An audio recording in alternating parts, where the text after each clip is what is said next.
Yo tenía previsto hacer una presentación breve, pero sobre la marcha, porque además a la 1:30 necesariamente tenemos que terminar. Lo que voy a hacer, y pido disculpas porque casi todos conocéis este vídeo, pero simplemente porque lo conozca Daniel Pauli y por un poco dar una pincelada de qué es CEIMAR es el proyecto de Campus de Excelencia Internacional del Mar. Integrado por todas las universidades andaluzas con costa, además de universidades de Portugal y Marruecos, CEIMAR es el único campus de excelencia internacional que une el Mediterráneo con el Atlántico a través del Estrecho de Gibraltar. Es el puente entre tres continentes, Europa, África y América. Abarca una situación geoestratégica fundamental para el desarrollo comercial, económico, científico, social y cultural del sur de Europa. CEIMAR complementa el resto de campus de excelencia marinos de España. El Gobierno andaluz manifiesta su apoyo al Campus de Excelencia Internacional del Mar, que coordina la Universidad de Cádiz y agrupa a todas las del litoral, a Huelva, a Granada, a Almería, Málaga, que supone un hecho singular de enorme trascendencia en el campo internacional, porque nos puede apoyar para que el sistema de transferencia de conocimiento, ciencia y empresa tenga una dimensión internacional en el conocimiento del mar. A través de alianzas estratégicas, une a los principales centros e institutos de investigación y a las empresas más importantes que desarrollan su actividad en el ámbito del mar. Tiene a 5 universidades andaluzas y tiene al Instituto Español de Oceanografía y tiene al CSIC, que aportan todas ellas infraestructuras y recursos humanos suficientes para hacer del mar realmente el sector. CEIMAR une ciencias, ingenierías y humanidades. Une mares, continentes, culturas. Une pasado, presente y futuro. Un mar que nos une a través de 5 grandes áreas de especialización.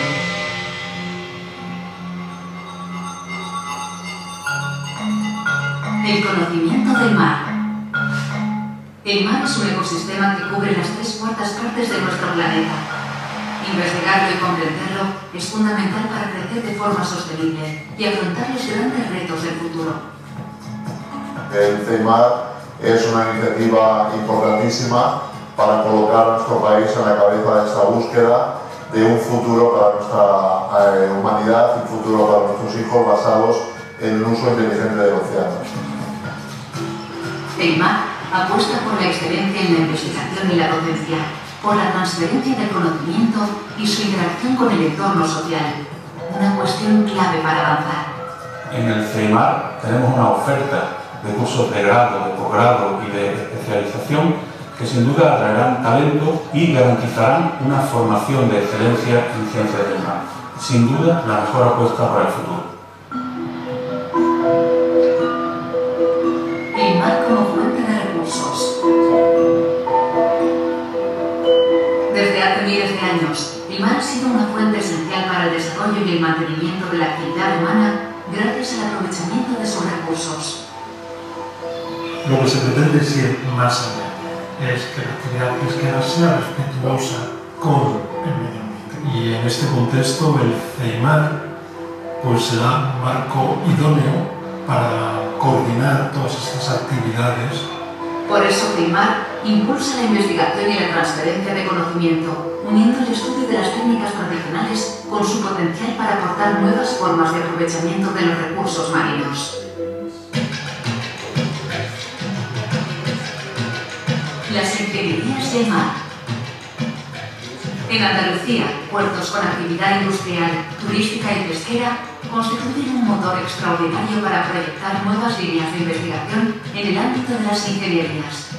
Un valor añadido al que se suma la importancia geoestratégica de Algeciras, el gran puerto del sur de Europa, clave para la logística y el transporte marítimo. Puertos del Estado apoya al Campus de Excelencia Internacional del Mar por la apuesta por todas las actividades marítimo-portuarias y logísticas que son la esencia de un futuro de desarrollo y de progreso del puerto. Por eso CEIMAR aglutina todas las ingenierías marinas y aprovecha el entorno industrial de nuestro litoral para potenciar la colaboración empresa-universidad. La colaboración universidad-empresa es de suma utilidad para ambas partes y en este sentido, Gracia, nuestros departamentos de ingeniería aspiran a convertirse en un laboratorio en el que los estudiantes puedan llevar a cabo la actividad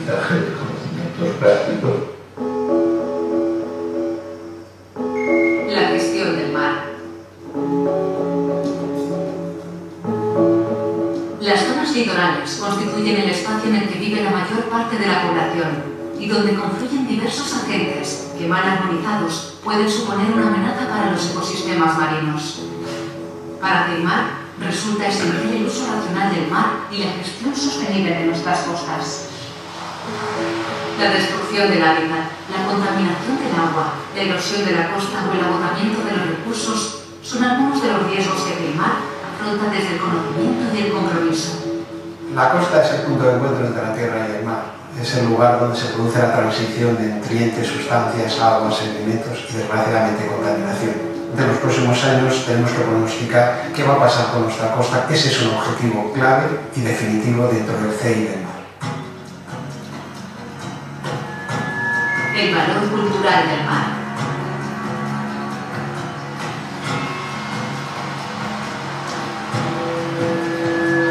El mar forma parte de nuestra cultura y de nuestra historia. Es un activo antropológico, turístico y literario.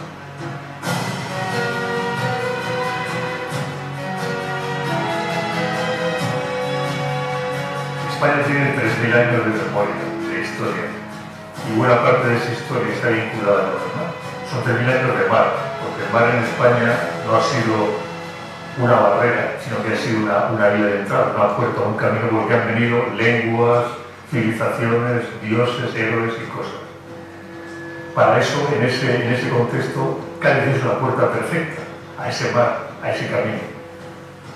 Una puerta perfecta a la memoria.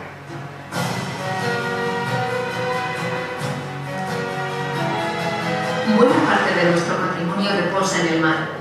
Por eso Ceimar también está especializado en el campo de la arqueología marina y subacuática para estudiar, proteger y conservar mejor nuestra memoria.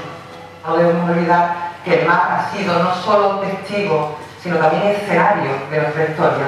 Entonces, bajo las aguas, hoy lo que tenemos es una parte importante de nuestra historia. Ceimar une pasado, presente y futuro. Une Atlántico y Mediterráneo, une Europa, África y América, une desarrollo y sostenibilidad, une conocimiento y transferencia, unidos por el mar. Ceimar, el mar que nos une.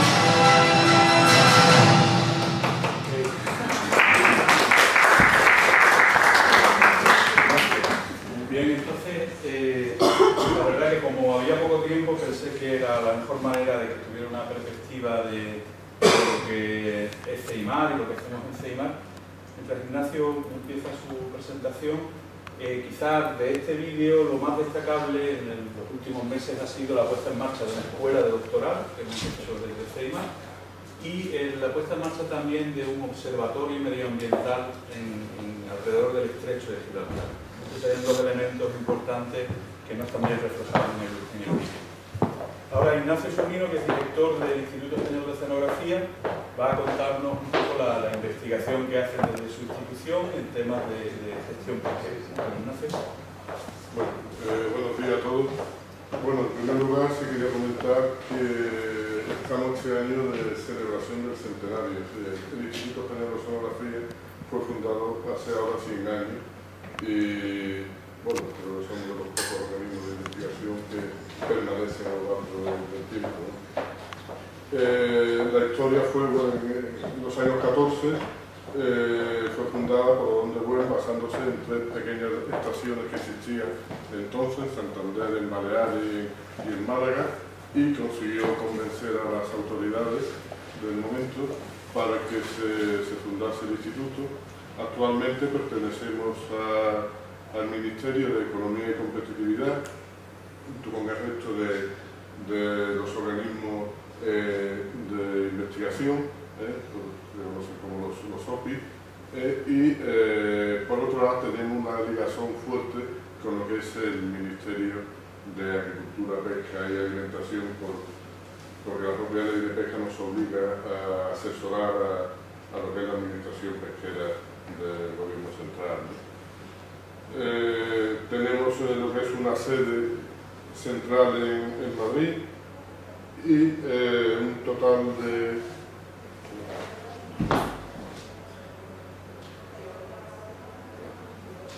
tenemos una sede central en Madrid y una serie de laboratorios costeros cubriendo prácticamente el resto de la costa, así como en los dos archipiélagos, uno en Canarias y otro en Baleares. En algunos de ellos existen plantas de cultivo, en otros están dedicados exclusivamente a lo que es la investigación del mar, ¿no?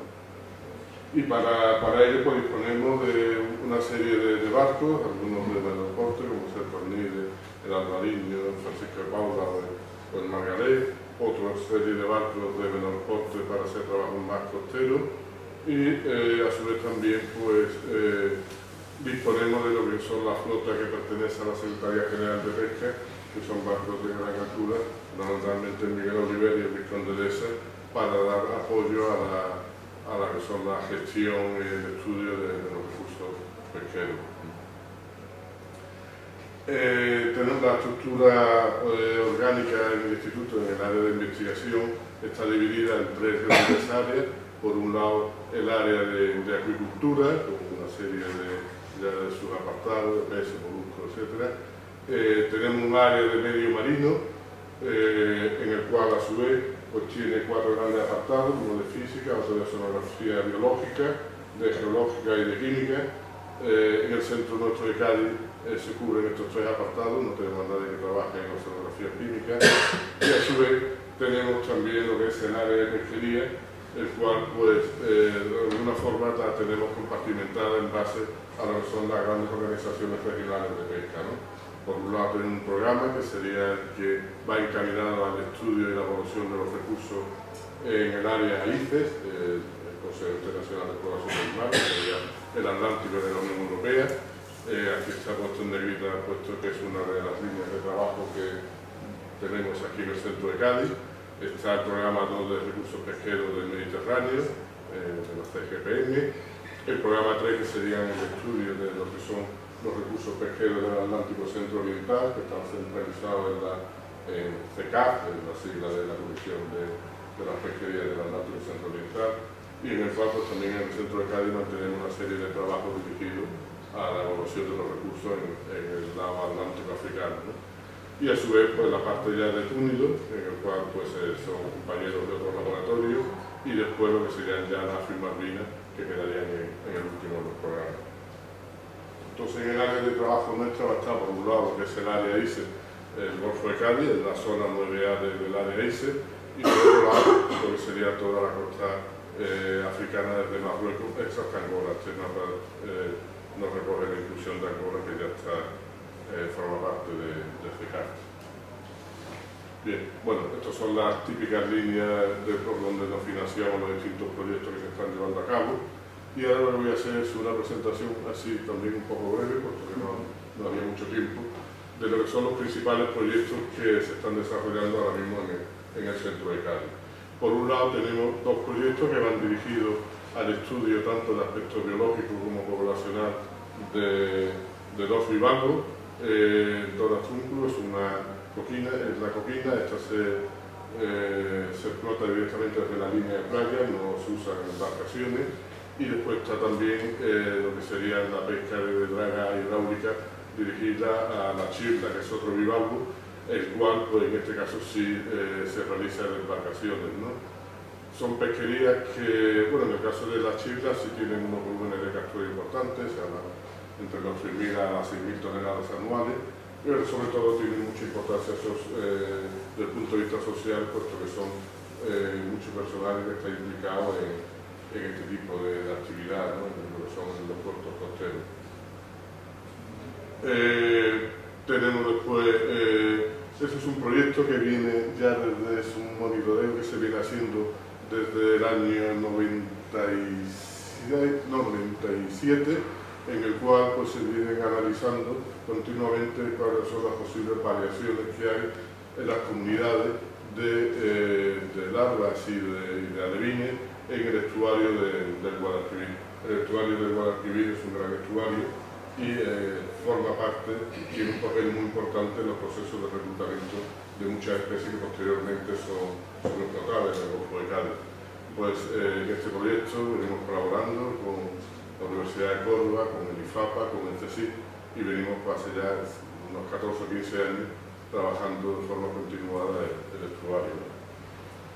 Tenemos una línea dirigida a lo que son el estudio de ecología trófica y desarrollo de modelos tipo ECOPAC y de indicadores ecotróficos en el Golfo de Cádiz. Actualmente estamos colaborando con el IDESI.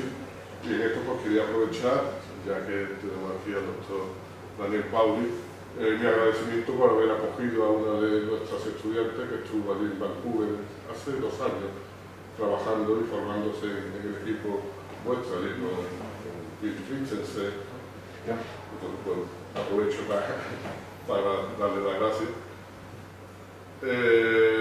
Tenemos también una línea de trabajo que es también un monitoreo sobre lo que son estudios de las comunidades ictioplanctónicas y variables oceanográficas en el Golfo de Cádiz. Esto pues, se viene realizando de forma periódica, prácticamente una vez al trimestre, una serie de estaciones fijas que cubren más o menos lo que es el ámbito de lo que es el Golfo de Cádiz. Existe un proyecto que se acaba de aprobar, en el cual pues, se intenta relacionar fluctuaciones en abundancia de determinadas especies de gran interés pesquero y vida corta con lo que son variables climáticas y oceanográficas existentes en la zona. Y por último tenemos lo que llamamos paquete grande de evaluación de lo que son las comunidades demersales y pelágicas en el Golfo de Cádiz y en el área de CECAP, que todo esto va un poco encaminado y dirigido a dar respuesta a los diferentes grupos de trabajo de evaluación que se vienen realizando, tanto en el ámbito del ISEC como el SECAP, y que posteriormente los resultados de dichas evaluaciones son las que se aprovechan para que la Comisión de la Unión Europea dictamine los TAS y cuotas, etc., y desarrolle lo que es la política pesquera comunitaria en lo que son aguas atlánticas. Y para ello, pues entonces se mantienen la típica estructura de, por un lado, obtenciones de datos biológicos pesqueros, tanto de reproducción como de crecimiento para identificar los modelos, cálculos de la biomasa de estos reproductores, el crecimiento para los modelos muy específicos, de análisis de coste, etc. Una serie de monitoreo también para lo que es la obtención del índice de abundancia mediante métodos directos, bien en los demersales pues se usan las típicas campañas de arrastre. Para el tema de los recursos pelágicos pues se vienen realizando también todos los años campañas, tanto mediante lo que son los típicos métodos de acústica, como lo que son los métodos de producción diaria del huevo. Y por último quería también englobar una nueva línea de trabajo que, a raíz del desarrollo de lo que es la directiva marco de la Unión Europea en cuanto a la estrategia marina, pues España empieza a desarrollarla, y en lo que es la zona suratlántica queda como una demarcación, y en la cual pues, entonces estamos nosotros muy implicados en lo que sería el descriptor 1, que contemplaría todos los aspectos relativos a la diversidad biológica, el descriptor 3 en cuanto a la evolución de las especies comerciales, el descriptor 4 en cuanto a pues sería todo el desarrollo y la obtención de lo que son los indicadores para el descriptor de este 4 de redes tróficas, el de integridad de fondos marinos, el impacto sobre el hábitat, y el descriptor 10 en cuanto a relativos a lo que son las basuras marinas. Y así de una forma muy sucinta y muy rápida es un poco el tipo de actividad que venimos desarrollando encaminada a temas de recursos pesqueros. Muchas gracias.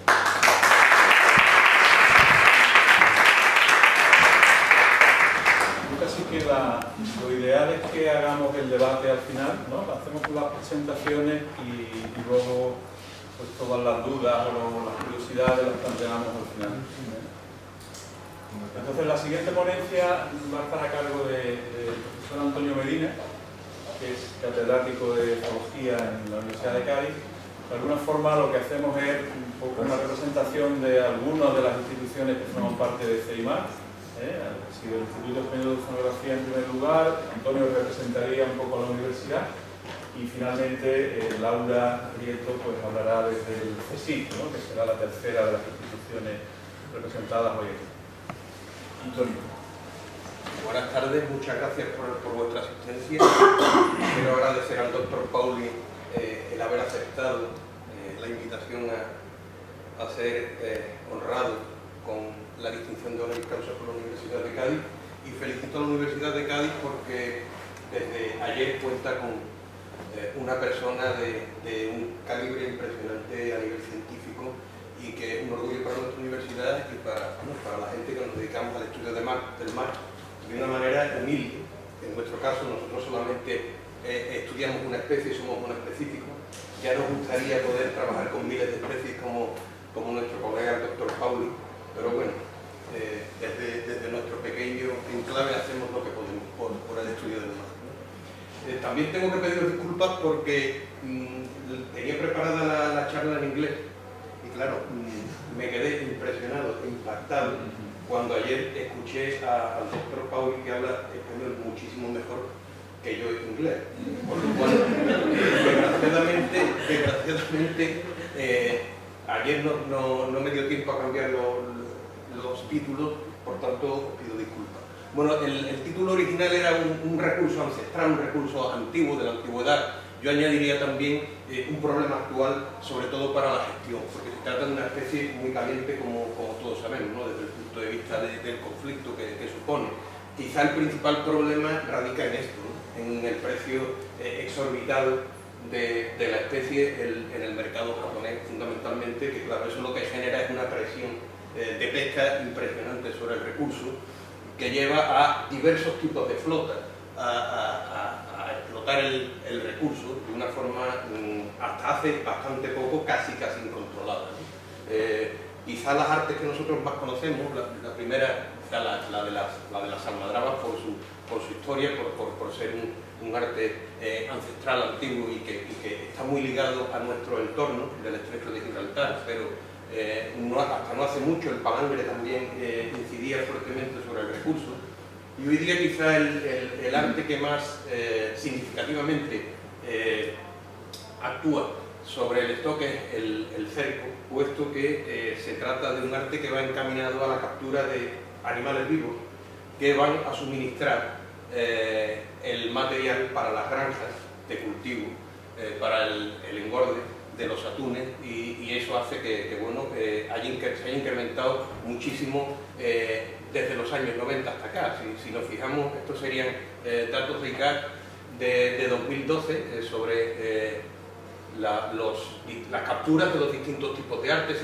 Si nos fijamos, bueno, hay un repunte en los años 70, cuando se mejora la flota y demás, cuando empieza a tener un poco de más precio el atún, pero sobre todo el gran disparo de las capturas de atunes se lleva a cabo alrededor de los años 90, cuando comienzan a ser rentables las granjas marinas, y por eso, si nos fijamos, el arte que quizá más, que quizá no, sin duda, más importante es el del cerco. Bueno, esta parte gris de aquí representaría lo que ICAT calcula que serían las capturas ilegales, no reguladas y no declaradas, a las que hizo ayer referencia el doctor Pauli. Estos son solo datos que probablemente sean ciertos, es lo que estábamos comentando, que muchas veces los datos pesqueros hay que transformarlos y hay que corregirlos en función de otra serie de datos que no son los oficiales, ¿no? Fijaos que aquí en el año 2007-2008 hay un pico importantísimo sobre las 60.000 toneladas, es decir, una presión sobre el stock era verdaderamente muy fuerte. Eso dispara las alarmas, también como decía ayer Daniel, cuando la noticia llega a las tiras de los periódicos, a los cómics y a los cartoons, entonces es que digamos que el tejido social está empezando a alarmarse y hay que poner remedios. Se hacen planes de recuperación y demás, pero que la verdad es que no son eficaces si verdaderamente no hay una vigilancia directa y seria sobre el recurso, ¿no? ¿Qué puede ocurrir con todo eso? Pues no solamente estamos cargando una especie, sino que evidentemente, tratándose de un predador apical, de un prospector, si nosotros eliminamos los grandes predadores de las cadenas tróficas, entonces podemos estar afectando al resto del ecosistema en todos los niveles tróficos, porque eso supondría pues, un disparo a lo mejor de predadores un poco más inferiores que a su vez predarían con niveles tróficos inferiores y destruirían niveles tróficos inferiores. Es decir, estamos alterando todo un ecosistema. Estamos entrando dentro del concepto moderno de la pesquería, que es el del rendimiento ecológicamente sostenible, que sustituiría al concepto máximo sostenible, ¿no? De rendimiento máximo sostenible, basado, por supuesto, en el respeto al ecosistema, en intentar mantener el funcionamiento y la estructura del ecosistema, lo cual requiere, como dice por ahí, una vigilancia muy estrecha de todos los niveles tróficos y también un conocimiento muy importante de la biología de las especies, cosa que muchas veces se echa de menos en la gestión pesquera. Verdaderamente muchas veces no conocemos realmente la especie. ¿Conocen ustedes a ese señor? Pues a este señor se le ocurrió una idea muy interesante en el año 95, que puede parecer realmente sencilla, pero que tiene un interés y una importancia, una repercusión muy importante, que es el concepto o la idea del Shifting Baseline Syndrome. Es decir, ayer lo explicó mucho mejor que yo, no me gustaría extenderme demasiado, porque la idea es que cada investigador que llega en un momento determinado a la escena de la investigación se encuentra una situación. Para ese investigador la situación esa es la situación de referencia. Yo tengo un stock que tiene un tamaño, tiene una estructura y para mí esa es la línea base. ¿Pero cuál es la línea base? Esa línea base se ha ido desplazando paulatinamente a lo largo del tiempo, de forma muchas veces imperceptible, pero que existe realmente. Ese concepto nos lleva a que para nosotros poder comprender bien las pesquerías, poder comprender cómo se va desarrollando la evolución de los ecosistemas, sobre todo en este caso de especies explotadas, tenemos que tener un conocimiento histórico bueno e importante. Es decir, la frase lapidaria de que hay que buscar un marco en el que se potencie, se maximice el uso y de las pesquerías históricas, de la historia de las pesquerías a lo largo de los tiempos. Claro, eso daría idea para una libre imaginación de cómo podría haber estado el stock del atún rojo a lo largo de la historia. Evidentemente no tenemos registros escritos de la época de los neandertales, pero sabemos que los neandertales consumían atún rojo ya por restos que se encuentran de óseos de atunes rojos en las cuevas de Gibraltar, de la roca del peñón de Gibraltar. Y probablemente, y teniendo en cuenta que quizás los neandertales no tenían un sistema desarrollado pesquero, es muy lógico pensar que seguramente los grandes bancos, los grandes cardúmenes de atunes rojos de gran tamaño se aproximarían mucho a la orilla, probablemente quedarían de alguna manera varados o cercanos a la orilla, quizá, ¿por qué no?, a lo mejor empujados por predadores, quizá de los pocos predadores que tienen los atunes rojos en la naturaleza, que es la orca. Bueno, hay otra especie que es mucho peor predadora, que es la especie humana, pero bueno, estamos hablando de su entorno. También tenemos ya, desde la historia escrita, tenemos sí que registros de que efectivamente la abundancia del atún rojo era tremenda. Plinio el Viejo cuenta que allá por el siglo IV, que era la época en la que se paseaba por este planeta Alejandro Magno, en una campaña de guerra las naves quedaban impedidas en su camino por los enormes bancos, los enormes cardúmenes de atún rojo. Esto sería, aquí tendríamos una baseline maravillosa, ¿no? Seguramente. También sería una baseline maravillosa la que contemplaban los antiguos pobladores de Gades, los fenicios, que venían a comerciar con determinadas cosas, entre ellas la sal y los atunes. Sal y atún, que son dos recursos importantes en el estrecho de Gibraltar y que compaginan muy bien, porque animales de esa envergadura podían ser conservados en sal y utilizados pues, para transportarlos a distintas ciudades, en fin.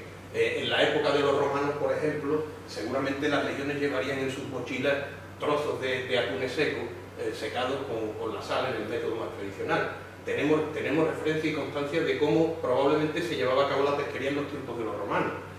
Por medio de, aquí tenemos el observador que oteaba los atunes desde una atalaya, hacía las señales correspondientes y luego llegaban los botes, calaban las redes, interceptaban el paso y a modo de una jábeda de las que hay ahora, de cerco de tiro, llevaban los atunes hacia la playa.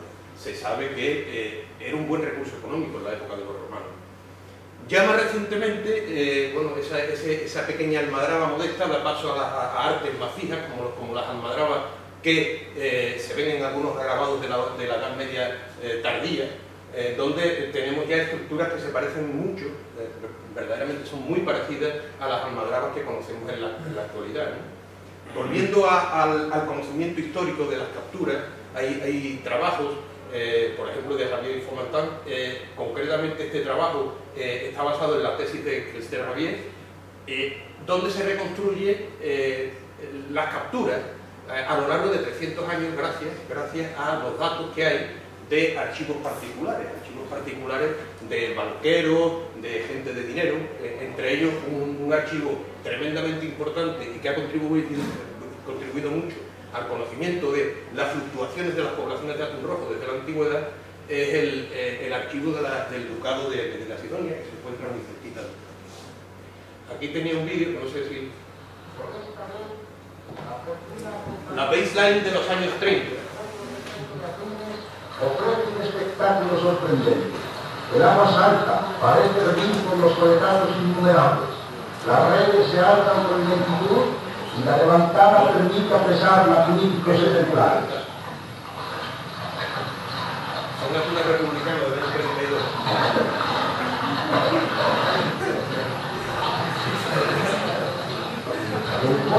Al final dice una cosa muy interesante.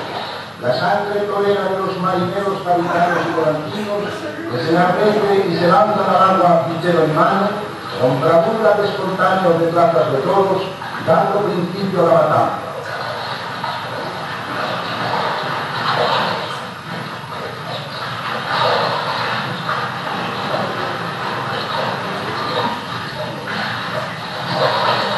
Una levantada normal suministra 1.500 atunes. En esta almadraba fueron enterrados 7.500 de una sola vez. Estos son datos ya no escritos, ya es un documental, son datos firmados. Otro ejemplo, baseline actual casi cero. Hasta los años 50 hubo una pesquería muy importante en el mar del Atlántico Norte, frente a las costas escandinavas, de Noruega, etcétera, que proporcionaba cantidades inmensas de atunes rojos y además de los que podríamos llamar gigantes, de los grandes, ¿no? Esa pesquería colapsó, que se derrumbó a partir de los años 50. Hoy día es un tema de estudio muy seguido por determinados colegas que bueno, se dedican a la evaluación del stock, ¿no? Nosotros más bien somos biólogos fundamentales, no trabajamos tanto con datos, pero sí que creemos que es importante suministrar datos biológicos porque esos son importantísimos para que luego los colegas que se dedican a la gestión tengan herramientas poderosas y datos poderosos sobre lo que basar unas evaluaciones que sean consistentes, lógicas, sostenibles, aunque la idea de sostenible a Daniel no le parece correcta. La pesquería no es sostenible, como bien dijo ayer. Y si lo dice él, es. Pero hombre, se puede mejorar la situación. En fin, ¿cuál es el problema de la gestión? Hay millones de problemas. Uno, capturas descontroladas. Los datos se basan solamente en lo que proporciona la pesquería comercial. Eso es un peligro. Se trata de un stock compartido. ¿Compartido por cuántos países? Infinidad. Muchos países de la Unión Europea, pero también africanos, países que no pertenecen a ICAT. Y eso verdaderamente hace que el problema sea mayor. Hay dos stocks actualmente reconocidos. Bueno, el animal es migratorio, va para acá, para allá, no hay quien lo controle, es difícil de estudiar, ¿no? Y ahora hay dos stocks porque hay dos lugares de reproducción claros. Como sabéis, el atún rojo tiene el instinto de que se denomina el natal homing, que consiste en que vuelve siempre a reproducirse en el sitio donde nació, ¿no? Eso define dos stocks que están separados por el meridiano 45 grados oeste, pero claro, en las zonas de alimentación está claro que hay solapamiento de un stock y el otro. Eso complica mucho más también la situación. Ahí viene el conflicto de los estadounidenses y canadienses que dicen que sus peces nos los estamos llevando nosotros los europeos y los africanos, y puede que no les falte razón. Yo no estoy muy de acuerdo con eso, pero bueno, no vamos a entrar en esas discusiones. Distintas herramientas que son independientes de la pesquería y que podemos y debemos utilizar. Ahí hay una serie de ellas, todas muy interesantes. Nosotros modestamente utilizamos algunas de ellas, no todas, y por supuesto de esto no voy a hablar. El año que viene, cuando Daniel me invite a Canadá, yo voy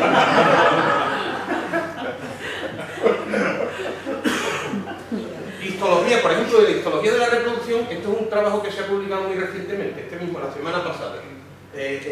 Teníamos la asunción, el paradigma de que el stock occidental, la población que se reproduce en el Golfo de México, tengo que terminar, resulta que tiene estrategias reproductoras y características reproductoras que son diferentes. Hasta el punto de que, hoy se considera que la edad de primera maduración del atún rojo en el Golfo de México son 10, 12 años, hay quien habla hasta de 14 años.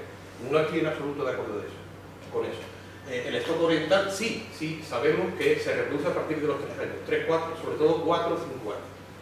Esas diferencias no son lógicas, y cuando estudiamos características de la población reproductora femenina, por ejemplo, en cuanto a proporción de individuos que se encuentran en distintas fases de desove y de puesta, vemos que podemos perfectamente solapar, vemos que esto es mayo y esto es junio porque la temporada de puesta está desplazada en el Mediterráneo un mes con respecto al Golfo de México, porque es menos calor. Pero bueno, el caso es esto, que como veis hay herramientas que no son dependientes de la pesca, que sí que nos pueden estar diciendo cosas muy interesantes y que deberían tener en cuenta la gente que se dedica a la gestión, ¿no? Una herramienta súper útil en la actualidad es la utilización de marcas electrónicas. Estas son marcas archivos que se denominan pop-up y que transmiten los datos vía satélite. Son las que utilizamos nosotros ahora, porque de 140 internas que hemos puesto, no hemos recuperado más que 2 y las 2 rotas, con lo cual los pescadores no devuelven las marcas. Pero los pescadores no, pero la gente de la calle sí que nos han devuelto muchas marcas de tipo pop-up, porque son gente que a lo mejor va por la playa y las devuelve. Cuando salen flotando y van a la deriva, llegan a costa y las devuelven. Bueno, no me quiero enrollar mucho. Estos son datos también de un trabajo que es relativamente reciente también. Estamos viendo trayectorias de post-reproducción. Nosotros marcamos los bichos bajo aguas con fusil en un cerco justo en el momento de la reproducción y queremos ver cuál es el comportamiento reproductor y cuál es la migración post-reproductora. Esto es de una combinación de varias marcas de varios años. Es curioso que esto era un vídeo, pero no lo voy a poner para no enrollarme. Es curioso porque trabajos previos de otros colegas que habían marcado peces en el Mediterráneo en septiembre-octubre obtienen que prácticamente el pez no sale al Atlántico. ¿Pero por qué? Seguramente porque después del periodo, aquí se ve muy bien que es a partir de julio cuando cruza el estrecho de vuelta, a partir de finales de julio. Seguramente están marcando peces que son residentes. Y eso coincide muy bien con estudios genéticos. Hay estudios genéticos que muestran diferencias genéticas entre las unidades más orientales y más occidentales. La parte oriental del Mediterráneo es la gran desconocida, como tú muy bien dijiste ayer. De eso no sabe nadie. La pesquería de Turquía, Chipre, nadie le mete mano, el CAR no se mete ahí. No sé qué ocurre. Pero genéticamente se ven diferentes. ¿Qué pasa? La idea probable es que las poblaciones, las unidades reproductoras de más occidentales, las que se reproducen en Baleares, son migradoras y probablemente las orientales no. Y lo más seguro es que en el centro del Mediterráneo central haya solapamiento de unidades diferentes de reproducción. Pero eso es una teoría que bueno, habría que investigar con más. Y ya casi para terminar, es tan importante como ver los desplazamientos horizontales de los peces, es ver el desplazamiento vertical. Aquí vemos varias gráficas donde vemos cómo, según el lugar donde se encuentra el animal, según son los tramos de la migración post-reproductora, nosotros vemos un patrón de inmersiones, unos perfiles de profundidad que son completamente diferentes los unos de los otros. Lo que nos está diciendo que están utilizando el medio de manera diferente. Eso es para reflexionar. Precisamente analizando con más detalle la zona del sitio de puesta, del área de puesta de Baleares, encontramos con este trabajo unos patrones de inmersiones muy frecuentes a partir de las 2 de la madrugada hora local hasta las 4 o 5. que además coincide con la hora donde se había visto que tiene lugar la puesta, y luego esto coincide con perfiles de temperatura que nos muestran descensos muy constantes, oscilatorios, por debajo de la termoclina. Esto sería la capa de mezcla, por debajo de la capa de mezcla, y en términos de temperatura, por debajo de la termoclina. Esto no ocurre todos los días, ininterrumpidamente, sino solamente, bueno, la mayor parte de los días, con días alternos de no aparición de este patrón. Lo interpretamos como un comportamiento de puesta. Seguramente sea digamos, una manera de enfriar la temperatura. El atún es capaz de, muy buen termorregulador, puede subir la temperatura con respecto a la temperatura del agua, pero bajar la temperatura de puesta. No voy a poner el vídeo, pero el proceso de la reproducción implica una situación que fisiológicamente es muy demandante desde el punto de vista metabólico. El animal se pone muy nervioso y seguramente su temperatura interna aumenta mucho, se calienta mucho. Con lo cual, y está fisiológicamente demostrado que descensos no muy profundos, pero muy frecuentes por debajo de la termoclina son mucho más eficaces que hacer una picada muy profunda y llevarse mucho tiempo debajo de agua. De todas formas, también el animal tiene un comportamiento muy superficial durante todo el periodo de puesta en las baleares. Aquí el referee nos dijo, queremos ver más peces, demuéstreme usted que el patrón, si aquí tiene unos pocos de peces. Se sigue repitiendo el patrón para repetirlo. Es gracioso porque si nosotros vemos la periodicidad de esos comportamientos que creemos que son de puesta y los comparamos con otros estudios que teníamos hechos previos basados en histología de la gónada, nos da una periodicidad muy parecida. Por histología nos daba 1,2 días el periodo de interpuesta en términos generales. 1,28 nos sale con esto, o sea que nosotros estamos bastante convencidos de que efectivamente ese tipo de comportamiento es un comportamiento reproductivo. Y ya sí que termino, Fidel, iba a comentar algo de la importancia de la granja de atún rojo, porque hoy día en el Mediterráneo son quizás digamos, lo que demanda mayor cantidad de pesquería. La acuicultura del atún rojo no es tal, porque está basada sobre la pesca, pero la acuicultura sí que, según algunos, puede aliviar la presión pesquera. ¿Por qué? Porque si nosotros conseguimos que en las granjas de engorde, nosotros, en lugar de tener que utilizar una acuicultura que dependa de la captura, el capture-based aquaculture, la acuicultura que dependa de la extracción, si nosotros somos capaces de proporcionar alevines a partir de nurseries, de estaciones de cultivo, probablemente podremos estar suministrando material a las granjas sin necesidad de ejercer una presión tan fuerte sobre los stocks. Tenía más cosas, por un proyecto que probablemente empezará a funcionar a partir de enero, ya se inaugurará, no se ha inaugurado antes porque salió ardiendo, por desgracia, instalaciones en la zona de Mazarrón, donde está el oceanográfico de, bueno, la delegación de San Pedro del Pinatar, pero que allí es donde están los centros de cultivo. Se trata de tanques de tierra de 22 metros de diámetro y 10 metros de profundidad. Y ya no os castigo más. Muchas gracias.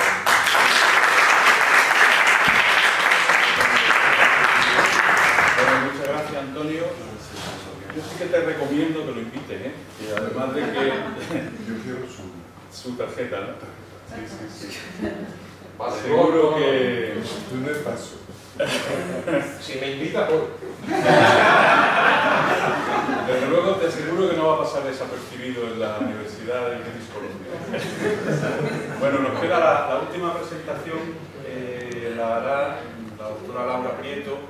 Ella es investigadora en el Instituto de Ciencias Marinas de Andalucía, que pertenece al CSIC y está en el mismo campus, enfrente de allí en Puerto Real, enfrente de la facultad.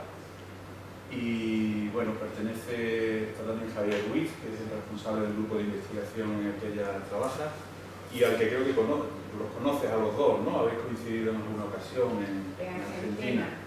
Sí. ¿Algún problema con eso? No. Muy bien. Bueno, Voy a intentar ser rápida. Me ha invitado, muchas gracias Fidel por invitarme a participar de esta mesa redonda. Es un placer para mí volverme a encontrar con Daniel. Y entonces yo voy a hablar de las proliferaciones de medusas en las costas de Ceimar. Primero una breve introducción de dónde están las medusas. Aquí, ¿no? Si esto es la típica cadena trófica, desde los niveles bajos de la cadena trófica a los niveles más altos, y esto los agrupamos en lo que se conocen como los grupos funcionales, donde las diatomeas es un grupo aparte, luego otro pequeño fitoplancton, zooplancton pequeño, zooplancton grande, zooplancton carnívoro y los pequeños pelágicos en las distintas fases vitales. Las medusas entran dentro de lo que se conoce como zooplancton depredador. En el año 2011, Kondo y colaboradores expresaron cuál era el problema de las proliferaciones de medusas en lo que es la transferencia de carbono a través de la cadena trófica. Entonces, si las flechas indican cuánto carbono es transferido de un compartimento al siguiente, y el tamaño de las letras es cuánto carbono está almacenado en ese compartimento. Esto es una situación normal donde las medusas son una parte más del ecosistema, y casi toda la transferencia de carbono va hacia la producción pesquera. En cambio, cuando hay una producción grande, una proliferación grande de medusas, este compartimento aumenta de tamaño y mucho de este carbono es desviado de la producción pesquera hacia lo que se ha denominado de jelly carbon sand, la desviación del carbono gelatinoso. Y mucho de este carbono es perdido en respiración.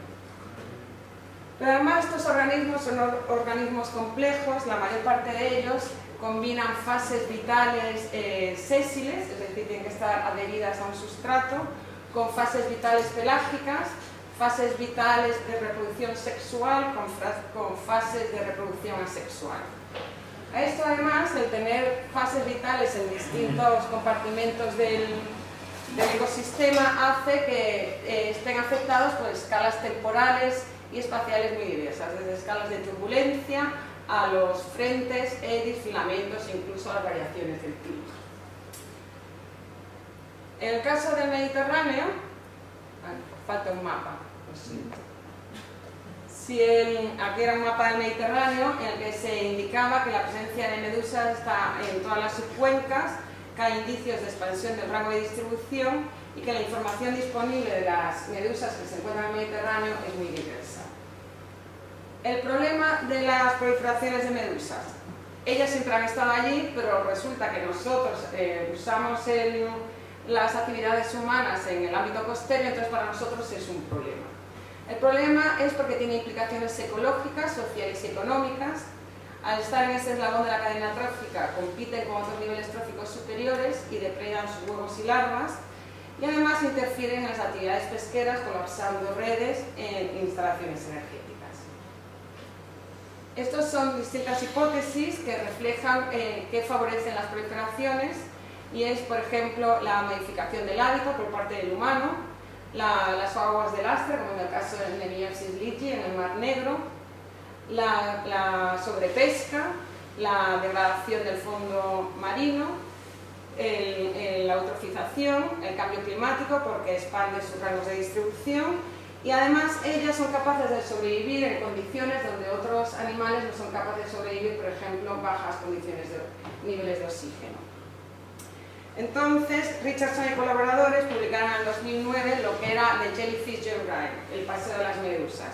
Si esta es la típica cadena trófica de la época cámbrica, donde las medusas eran los eslabones más altos de la cadena trófica, y esta es la cadena trófica actual, donde los eslabones más altos ya todos los conocemos. Si seguimos degradando el ecosistema, podemos hacer que nos vayamos moviendo hacia una cadena trófica más parecida a la época cámbrica.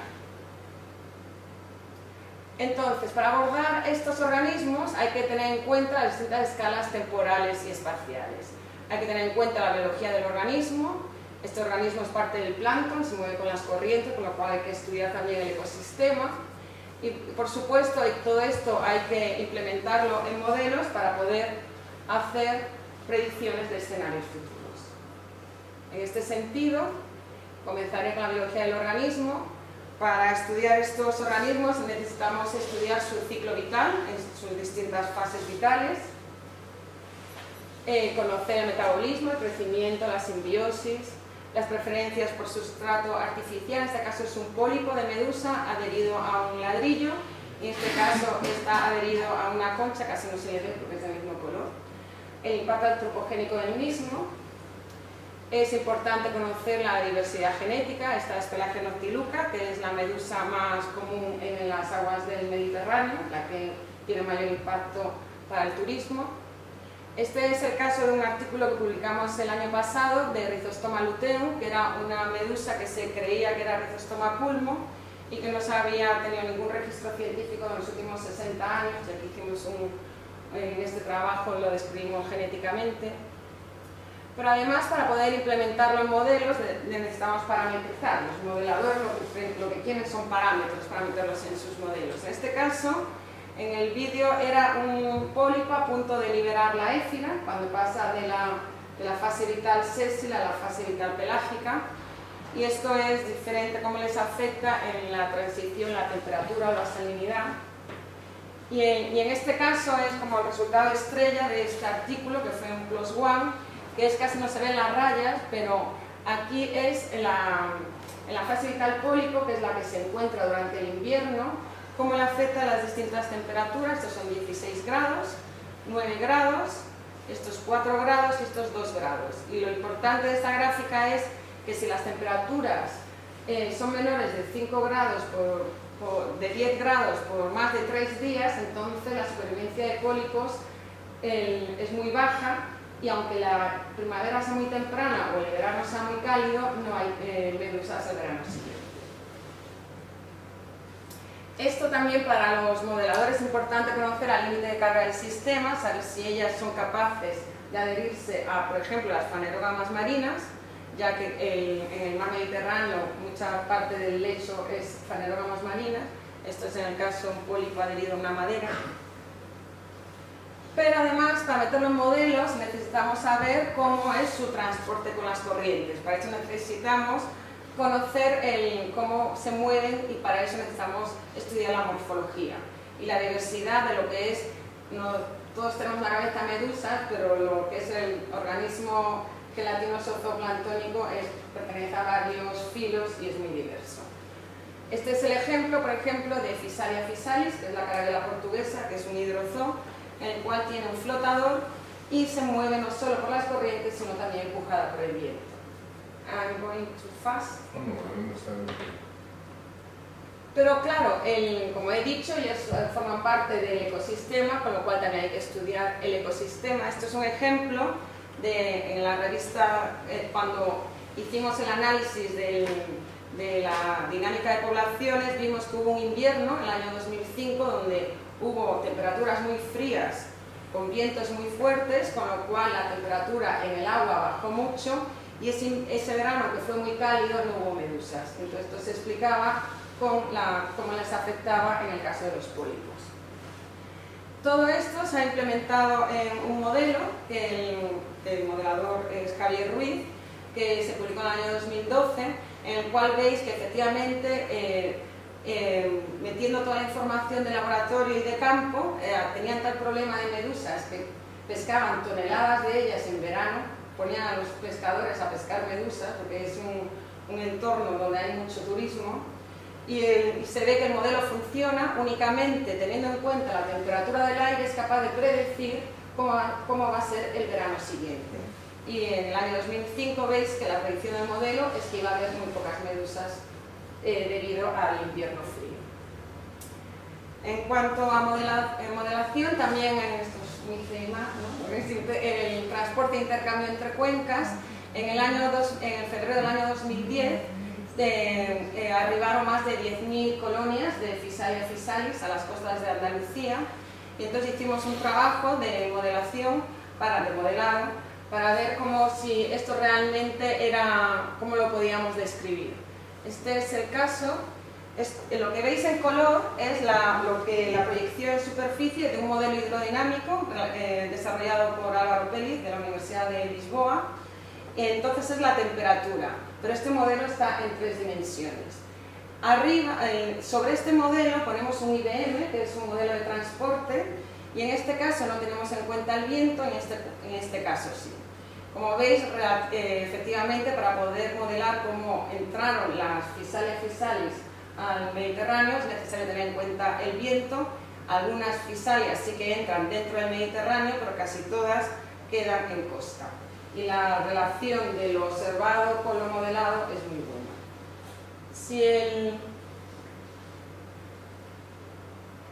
¿Qué pasó ese año? Pues en este sentido tienes que volver para atrás y tener en cuenta tanto el clima como la meteorología. Ese año fue un año de las NAOS más negativas, desde el año 1862, y además es un año que sufrimos una intensidad de vientos del oeste anómala.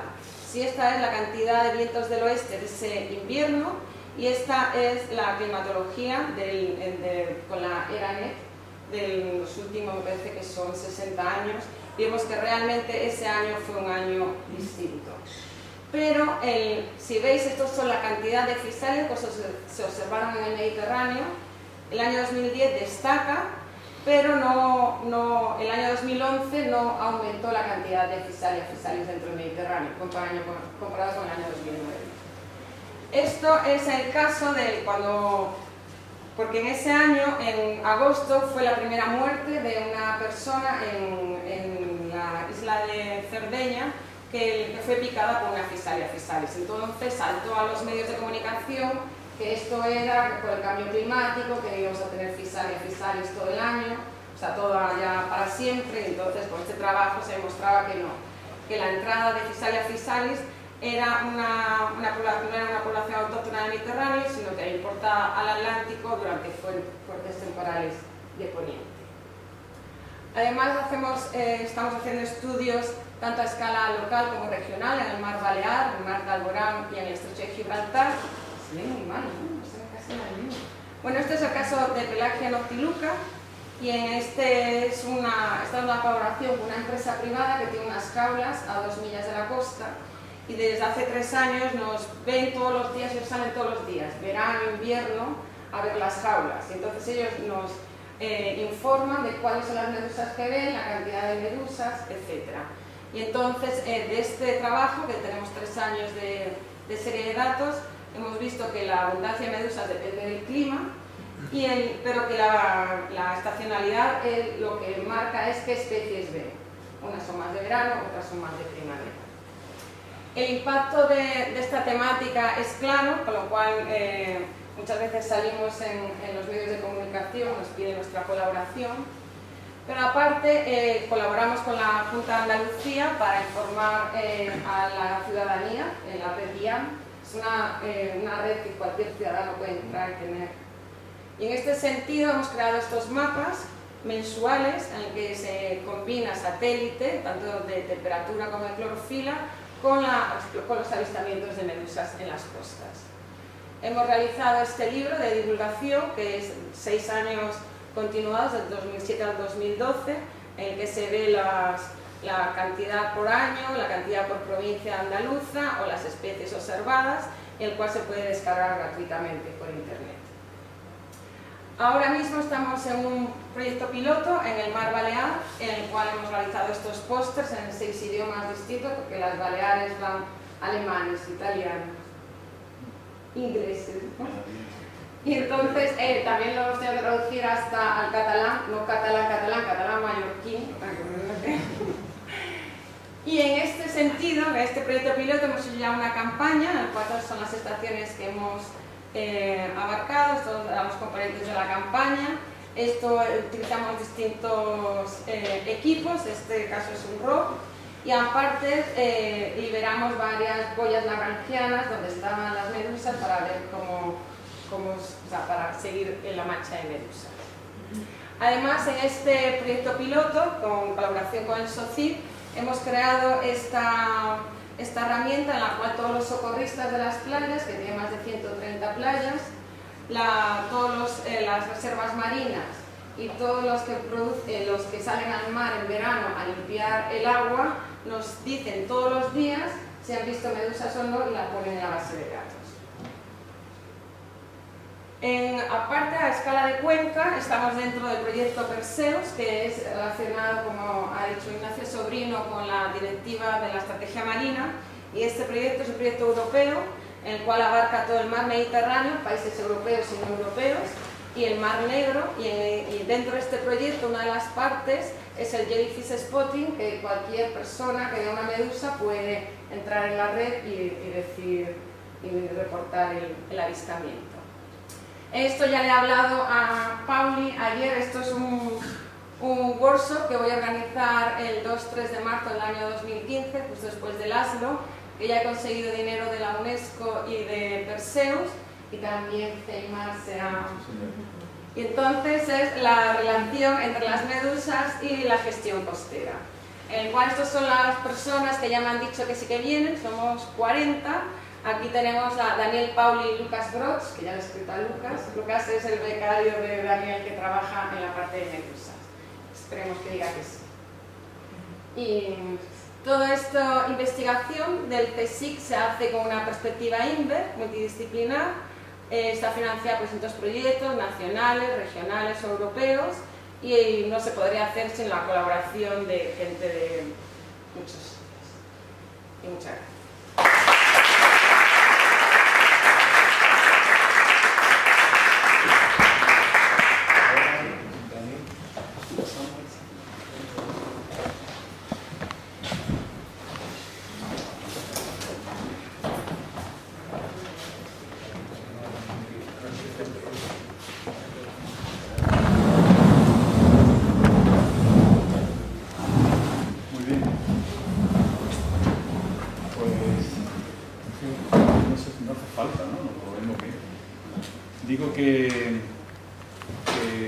Muchas gracias a los 4 ponentes, a los 3 ponentes, y ahora quedaría pues un poco las preguntas, todas las curiosidades, en fin, los temas que hayan sido de interés, incluyendo cualquier comentario que relativo a las ponencias que se han hecho pues tenga bien hacer el profesor Pauli. Así que primero, si tenéis alguno... Sí, Xavier. Yo tenía pedirle la opinión y también hacer una solicitud al doctor Pauli. Usted ha visto trabajos que son de mucha calidad en el conjunto de las instituciones que se realizan aquí en Cádiz. Yo estaba viendo, por ejemplo, los trabajos de Antonio Medina y algunos no me parecían de PLOS ONE, me parecían de Nature o de Science. Sin embargo, es muy difícil desde Cádiz, porque, lamento decirlo, pero así hay prejuicios en algunas instituciones, publicar en esas revistas. Ahora, simplemente porque aparece Cádiz. Ahora que usted es doctor de esta universidad, en la medida que le sea posible, le ruego que actúe de embajador de este conjunto de instituciones, de la universidad, del IO, del CSIC, en la medida que le sea posible, para que esta muy buena ciencia que se hace aquí, en el CEIMAR, tenga la proyección que en justicia le corresponde al más alto nivel en la publicación internacional. Yo pienso que no hay trucos para publicar en Nature, por ejemplo. Mi experiencia es, una vez, es 11 manuscritos que fueron no examinados. 11. Después de uno, antes de otro. 11. Eso significa que no se puede obtener un nivel, una reputación que va a hacer que hay un automatismo siempre para publicar en estas revistas hay dos elementos, un elemento de cualidad. Es claro, siempre nosotros no mandamos a ellos un trabajo que nosotros pensamos que no es bueno. Siempre hay una autocorrección, que vendamos lo mejor que hemos hecho. el otro elemento es la luck. Suerte. Realmente es luck. Porque hay contribuciones que salen que no son muy buenas o interesantes. ¿Pero por qué? Porque hay revisador que dicen que es bueno. Haz suerte. El único que se puede hacer es mandar. Intentarlo. Siempre. Pero la idea que hay un sistema injusto es posible, pero eso le podemos mostrar solamente estadísticamente que nombres anglosaxón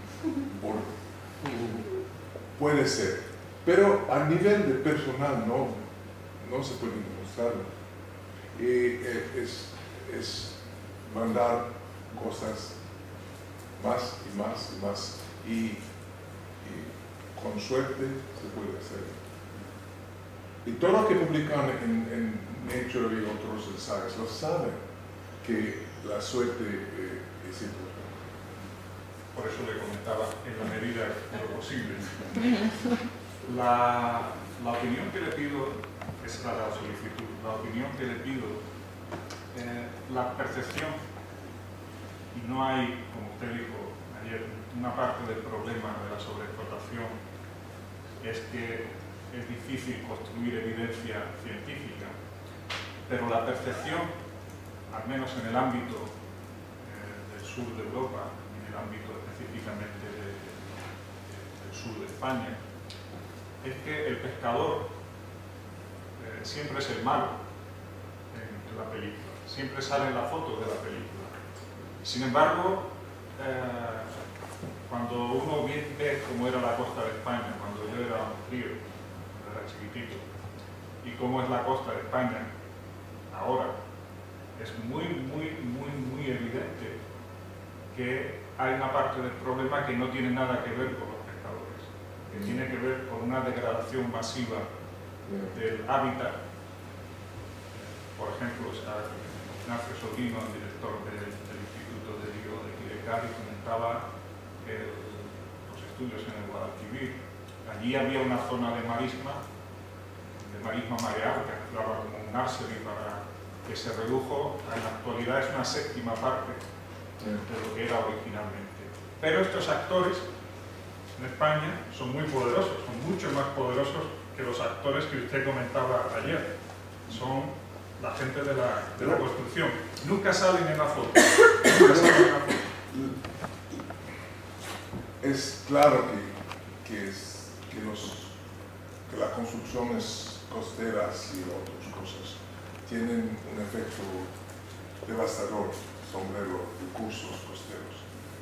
Pero no es la intención de esto desarrollo. Ellos quieren una casa o un puerto, pero no matan peces con intención.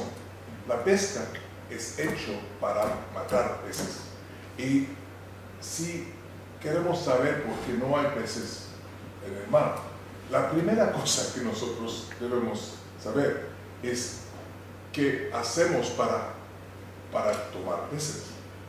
La idea que la pesquería es un factor superficial de disminución y que los otros efectos indirectos sean más importantes es como una aberración. Porque usamos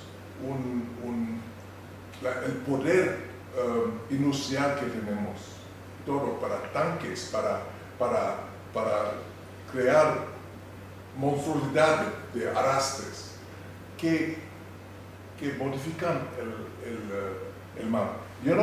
Cuando yo estoy hablando de pescadores, los pescadores artesanales no tienen un efecto muy grande y su pesquería generalmente puede ser siguiendo, que va a seguir, pero la pesquería industrial realmente es una monstruosidad que va a cambiar hábito, el cambiar el ecosistema. Y la idea que el efecto de construir casas o puertos o otras cosas tiene más que ver para la disminución, más que la pesquería industrial es una absurdidad. El otro hecho es que las pesquerías que sabemos es solamente una parte de las pesquerías reales que ocurren. Y esto, para mí, fue una descubierta muy importante, de que no sabemos que ocurren porque el sector pesquero es mucho más desconocido. Los otros sectores que tenemos, la agricultura o la manufactura, la industria, sabemos qué hacen, cuántos coches, cuántas casas y otros. Pero la pesquería, hay una gran parte que es ilegal, que es sin documentación. Muy bien. Sí, yo tengo una de tipo geográfico, una consulta, sí, porque bueno, nosotros Fidel mostró el vídeo del Ceimar, donde se incluye, bueno, estamos incluidos en una zona de unión de continentes, de mares, de procesos diferentes, de intercambio de masas de agua entre cuencas. Entonces, nosotros que trabajamos en esta zona, tanto desde el punto de vista biológico, físico, incluso humano, tenemos la percepción o la autopercepción de muy importante, muy idiosincrática, muy particular. Entonces, ¿cuál es la opinión desde el punto de vista de un científico tan influyente y con tanto, digamos, tantas miras de campo desde el científico y también social? O sea, ¿qué percepción se tiene del Golfo de Cádiz, del Estrecho, del Gibraltar Mediterráneo en Canadá? No hay percepción. Perdón. Un poco enganchar también con la pregunta de Javier, claro. La investigación de aquí puede ser cada investigación en pesquería es local. No hay muchos investigadores que comparan diferentes lugares que trabajan sobre gran escala. No hay muchos. Y un investigador canadiense va solamente a trabajar sobre los stocks canadienses. Los españoles intervienen solamente como un factor para criticar que ellos toman los bacalaos. Pero es parte de la xenofobia general.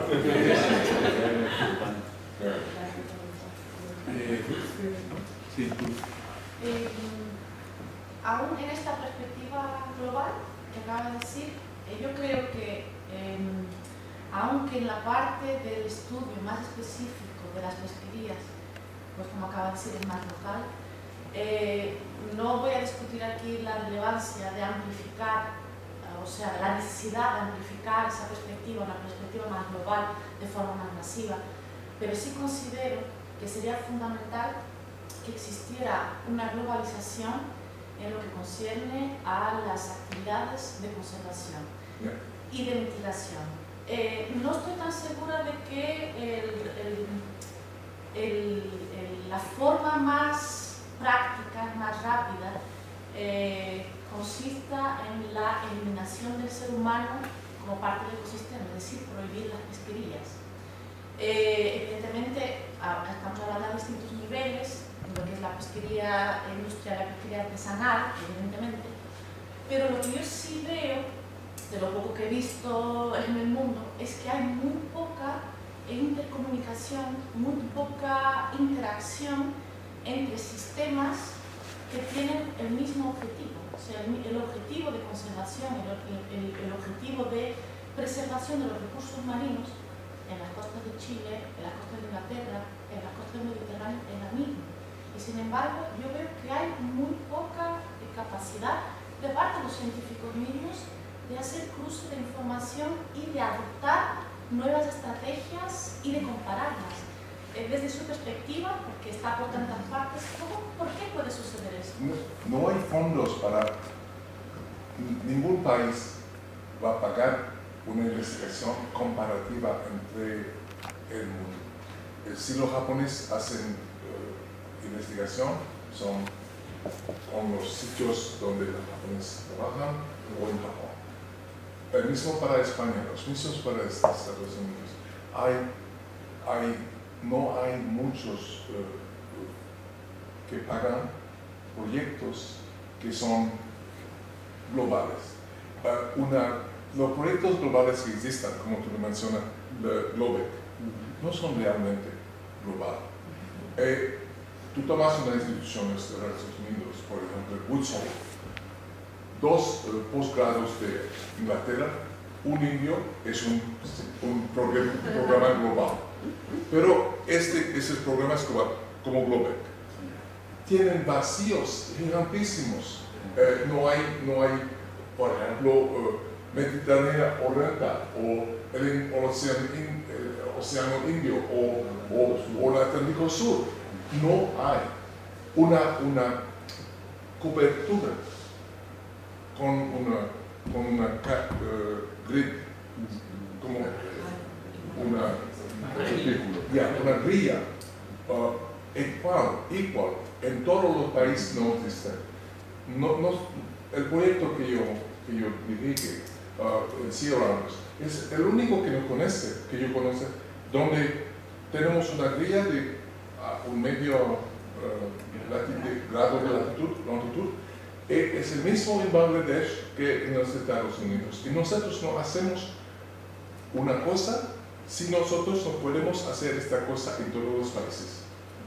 Es un truco para no se perder, porque es muy fácil de perder en áreas donde hay muchos datos y de profundizar la investigación y de cortar todo lo que ocurre en otros países. Esta limitación es una limitación porque no hay profundidad en el proyecto, pero hay la capacidad de comparar y de ver cosas que se desarrollan a nivel global. Y una cosa que es clara por tu pregunta es que el consumidor es mucho más global que el investigador. Porque el consumidor, sin saberlo, va a comer un pez que viene de otra parte del mundo. Y el consumidor es integrando un sistema global. El investigador no le hace. Y no puede ver que el esfuerzo de pesca en el Golfo de Cádiz eso va a depender también del esfuerzo de pesca en otro país, porque la demanda va a fluctuar entre los dos lugares. Para merluza, como un ejemplo típico. Y esa dimensión no es tan difícil, pero es nueva. Y hay algunos que critican porque si tú trabajas a nivel global, una grande integración a nivel global, no la profundidad específica que se puede hacer en un lugar único, no podemos usar o hacerla. Y hay algunos que piensan que, por ejemplo, el trabajo global es una crítica del trabajo local. No es una crítica, es solamente que vivimos en sociedad donde hay una distribución del trabajo. Hay algunos que hacen esto y algunos que hacen una otra cosa. Y nosotros hacemos un trabajo global porque nosotros somos los únicos que hacemos. Yo, en este mismo sentido, hay este proyecto que también, en fin, en el que tú estás muy implicado, que es el FishBase, y que estuvimos comentando ayer. No hay investigadores españoles como nodo de FishBase y, pues, en fin, a través de CEIMAR podríamos integrarnos. A mí me gustaría que comentaras un poquito más el modo en que funciona FishBase, cómo podríamos colaborar dentro del proyecto y todo.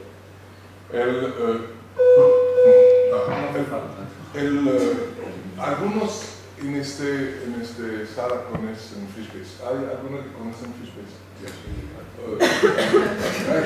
FishBase era una idea que nace en Indonesia. Porque en Indonesia fue bien claro, yo trabajaba en Indonesia en 75.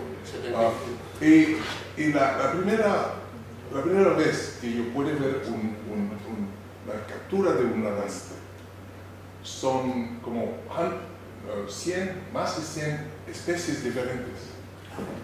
Y todos, algunas que no son bien descritas, y es claro que claro que no es posible detener todos los parámetros de crecimiento, de mortalidad natural, de reproducción, para todos, que no es posible para mí de investigar.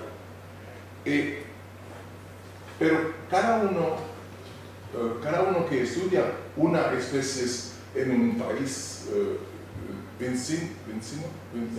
vecino, no transmite los datos, porque en 60 no hay un internet, no hay ningún.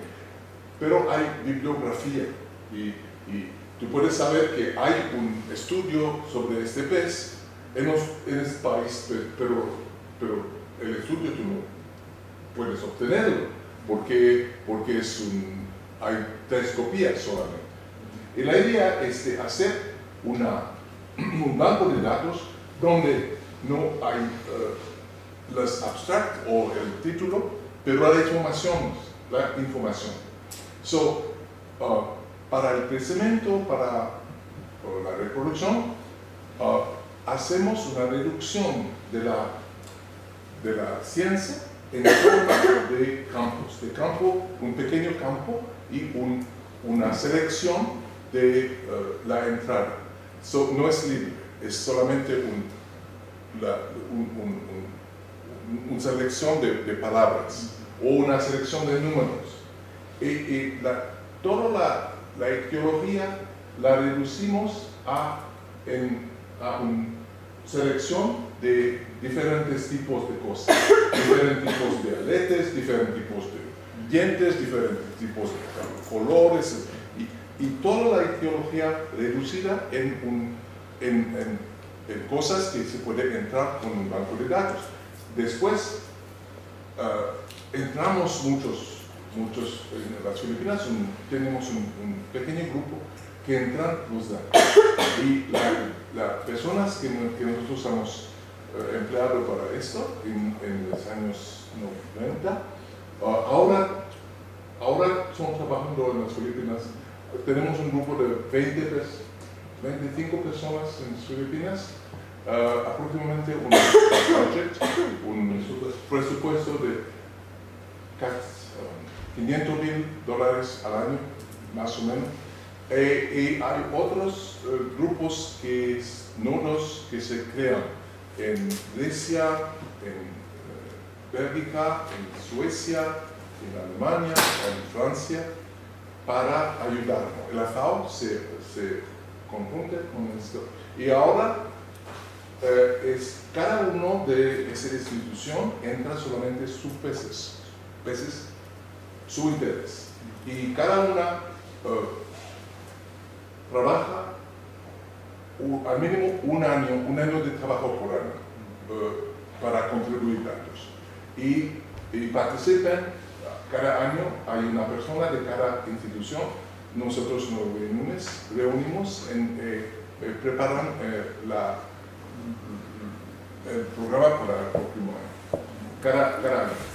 No hay transfer de dinero entre los diferentes instituciones, pero no tenemos un grupo, un nudo en España. Tenemos colaboradores que nos mandan PDF, que nos mandan fotos de peces y otras cosas.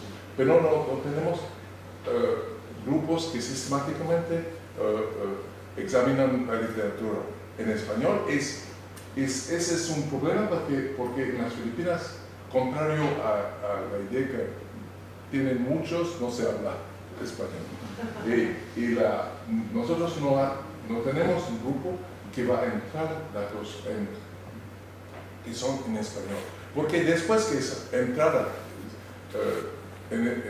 se entra de datos en inglés, se puede traducir el banco de datos y producir resultado en español, pero la entrada debe hacerse en inglés. Sea bueno si un resultado de mi visita y de este honoris causa puede ser el inicio de una colaboración entre Fishbase y su institución. Estupendo, hombre, nosotros agradecidísimos y encantados de colaborar desde CEIMAR, desde la Universidad de Cádiz, desde las instituciones que están en CEIMAR, colaborar en esa iniciativa. ¿Alguna pregunta más? Ya estamos llegando al final.